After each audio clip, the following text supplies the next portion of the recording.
So hi guys, again welcome back to the channel. तो आज हम प्रॉब्लम के जो रूट को पकड़कर उसका ख़त्म ही कर डालेंगे। रूट से प्रॉब्लम को ख़त्म कर डालेंगे।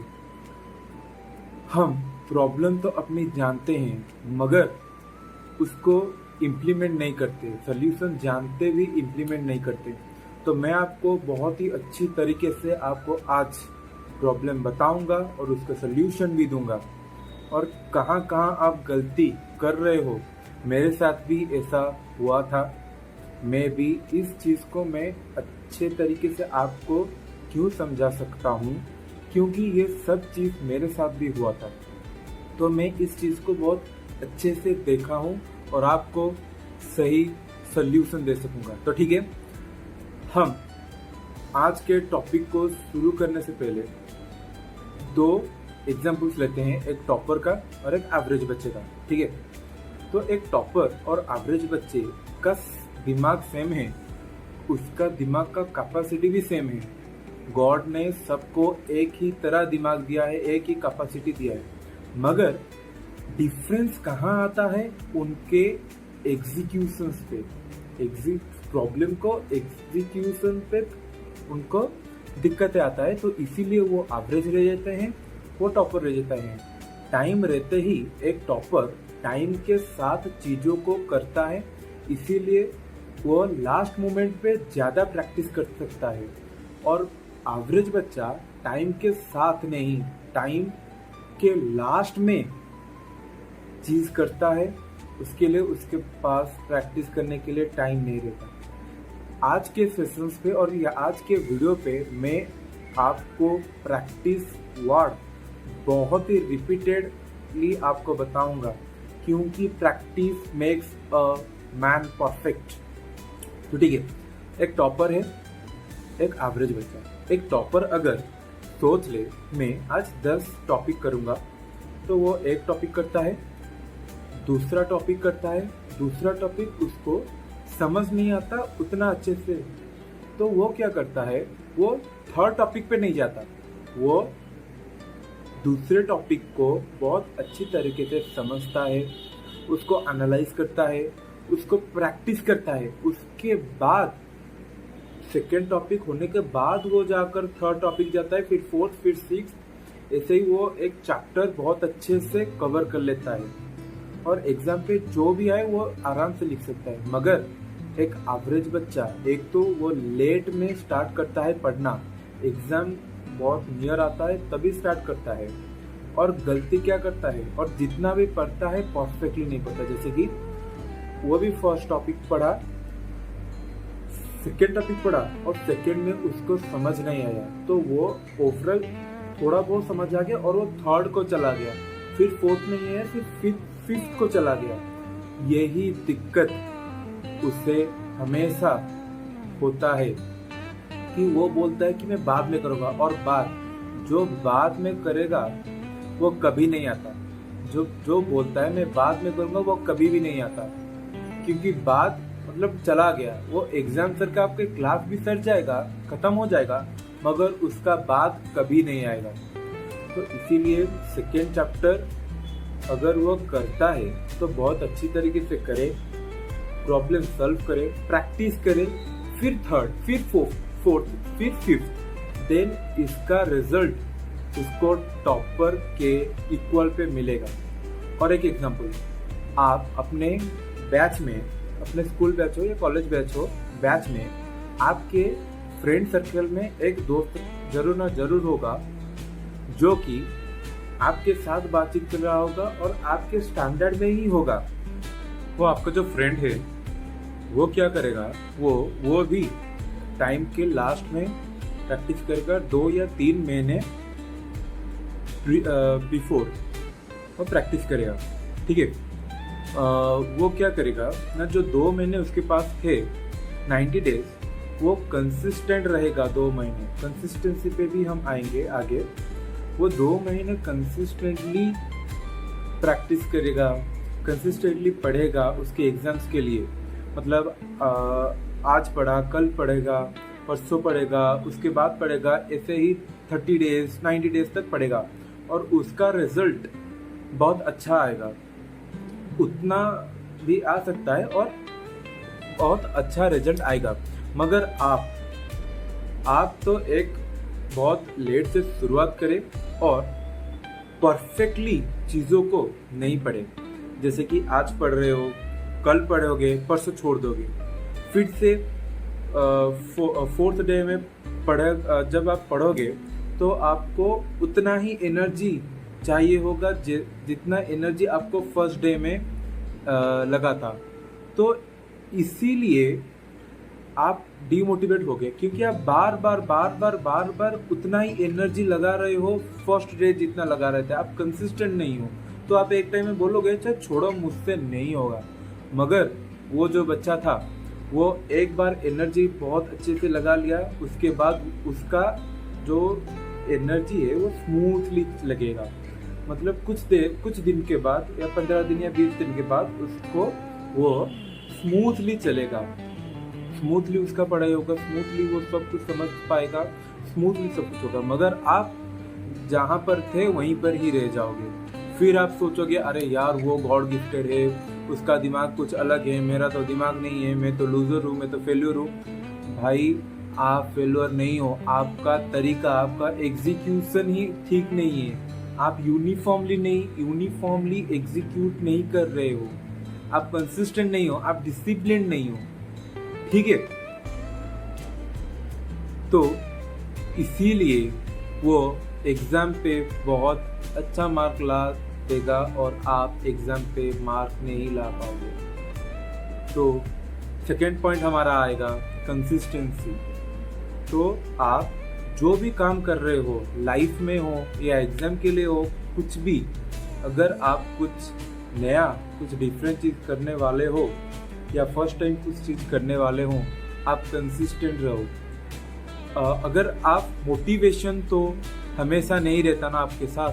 आप एक रील देखे, एक बिलियनर का रील आ गया तो आप बोलोगे मैं भी बिलियनर होगा, तो 10 मिनट के बाद आपका वो मोटिवेशन चला जाएगा। फिर से आप रील देखोगे, फिर से कुछ पढ़ाई का रिलेटेड आ गया, फिर आप 20 मिनट्स बैठे, फिर से आप मोटिवेट चला गया। तो motivation is temporary, motivation not permanent. तो कंसिस्टेंसी इज परमानेंट। तो आप मोटिवेशन से निकलिए और कंसिस्टेंट एंड डिसिप्लिन रहने के लिए ट्राई कीजिए और होगा। सेल्फ कॉन्फिडेंट रखिए, आपसे होगा। अगर उससे हो सका है, अगर वो बहुत अच्छा मार्क रख रही है या रख रहा है, तो मैं क्यों नहीं रख सका, मैं भी रखूँगा।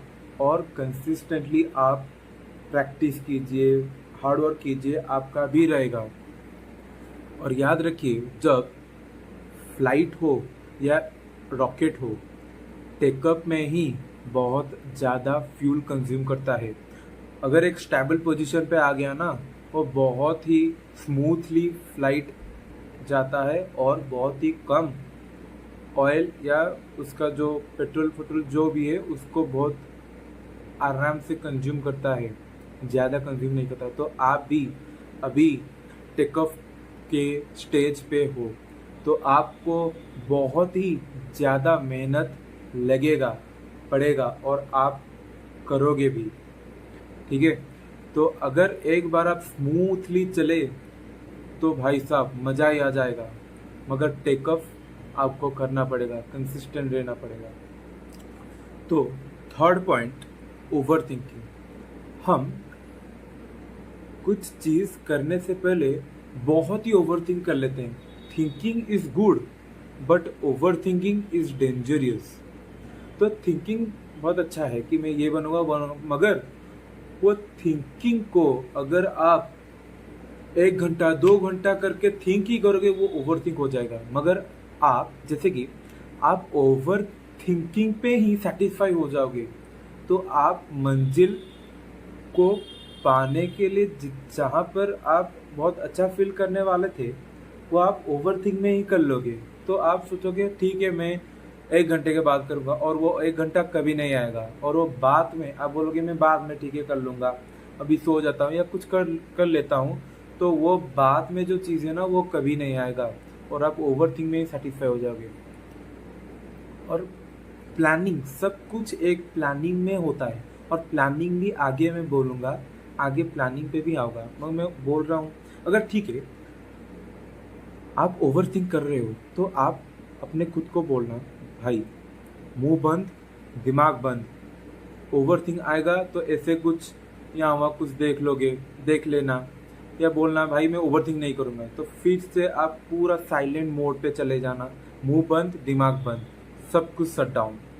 फिर पढ़ाई, आप एक प्लान करना, तो ऐसे ओवर थिंक को हम कम कर सकते हैं। ज़्यादा ओवर थिंक करने से कुछ नहीं होगा, अगर आप एक्शंस ही नहीं करोगे तो थोड़ी ना ओवर थिंक में चीज़ें आपको कोई दे देगा, नहीं देगा कि आपसे चीज़ें भी नहीं होगा, तो आपको प्लान करके उसको एग्जीक्यूट करना पड़ेगा।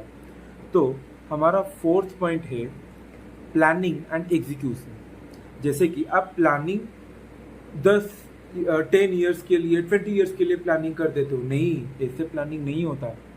आप कुछ जन 30 डेज का प्लानिंग करते हैं, 1 वीक का प्लानिंग करते हैं, मगर नहीं, आप पर डे प्लानिंग कीजिए।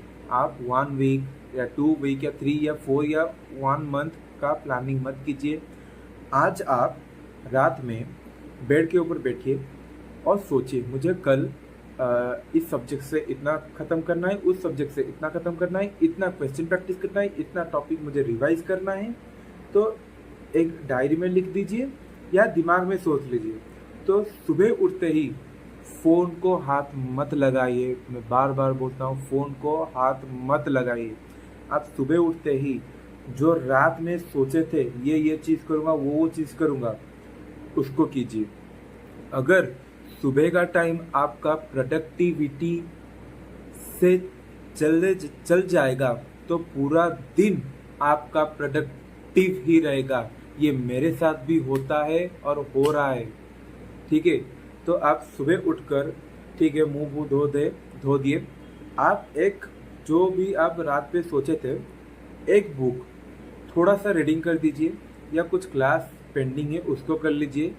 देन उसके बाद आपका डेली का जो रूटीन है उसको करके फिर पढ़ने बैठिए। आपका अगर सुबह का टाइम आपने अगर बहुत अच्छे से दे दिया तो पूरा दिन आपका, मैं गारंटी में बोलता हूँ, पूरा दिन आपका अच्छा जाएगा। अगर आप मोबाइल सुबह उठकर देख लिए, फिर आपका दिमाग बोलेगा अरे तूने बोला था कल रात पे कि तू ये करेगा मगर तू वो नहीं करा, तो फिर आप डिमोटिवेट में चले जाएंगे, फिर आपको उतना ही एनर्जी लगेगा रीस्टार्ट करने पे। तो मेरी बात ज़रूर मानिए, आप प्रोडक्टिव, सुबह जितना प्रोडक्टिव हो सके उतना प्रोडक्टिव चीज़ें कीजिए, आपका पूरा दिन बहुत अच्छा जाएगा। तो हमारा 5th केस आ जाएगा कि आप एक लाइफ लेसन आपको देता हूँ, एक चीज़ को एग्जीक्यूट कीजिए। अगर वो सक्सेस हो गया तो अच्छी बात है, अगर फेल हो गए कुछ टेंशन की बात नहीं है, फिर से उसको समझिए, रिकॉल करिए क्या क्या गलती की, फिर रेक्टिफाई कीजिए उस प्रॉब्लम को, फिर से एग्जीक्यूशन, फिर से फेलियर, फिर से रेक्टिफाइंग, फिर से एग्जीक्यूशन, इस लूप पे चलिए। मगर हम एक बहुत ही गलत लूप में चल रहे हैं, फ़ोन फिर स्टडी फिर स्कूल ट्यूशन, या फिर फ़ोन स्कूल ट्यूशन, फिर इस लूप में कुछ नहीं होगा। मेरी बात मानिए, लिटरली कुछ भी नहीं होगा। मेरे साथ भी हुआ था, टाइम रहते ही सुधर जाइए। मैंने भी गलती किया था, मैं नहीं चाहता कि ये गलती फिर से आप करो और आप इस गलती को बाद में सोचो फिर रो, मैं नहीं चाहता। तो इसीलिए दूसरों के गलतियों को समझकर अपने अंदर चेंजेस कीजिए। मैं कैसे एक्चुअली में पढ़ते हैं, कैसे चीज़ों को बहुत अच्छे से याद रहता है, और कैसे जो हम पढ़े उस चीज़ को कैसे बहुत अच्छे से हमारा वो टॉपिक हो जाए, जैसे कि एग्ज़ाम पे जो भी पूछे हम आराम से कर सके। कमेंट कीजिए अगर आपको ये टाइप वीडियो चाहिए कि कैसे एक्चुअली में पढ़ते हैं, कैसे बहुत परफेक्टली पढ़ते हैं, तो मैं आपके लिए वीडियो ला दूंगा। तो एक मैं लाइफ चेंज चैलेंज करूँगा और एक चैनल पे। वो चैनल जब मैं चैलेंजेस करूँगा, पूरा डेली का चैलेंज होगा, 30 डेज का चैलेंज, 90 डेज का चैलेंज होगा, वो मैं आपको बता दूंगा। आप वो ज्वाइन कर दीजिए। हम दोनों मिलकर चेंज करेंगे हमारे इस रूटीन को, इस नॉनसेंस रूटीन को हम चेंज करेंगे और एक नया इंसान में ट्रांसफर होकर दिखाएंगे। तो थैंक यू। अगर आपको वीडियो अच्छा लगा तो लाइक कीजिए, शेयर कीजिए, सब्सक्राइब कीजिए, और आगे जो चैनल आएगा मैं आपको बता दूंगा जब वो एक्टिव होगा। तो thank you, bye bye, take care, keep studying, keep growing, bye bye.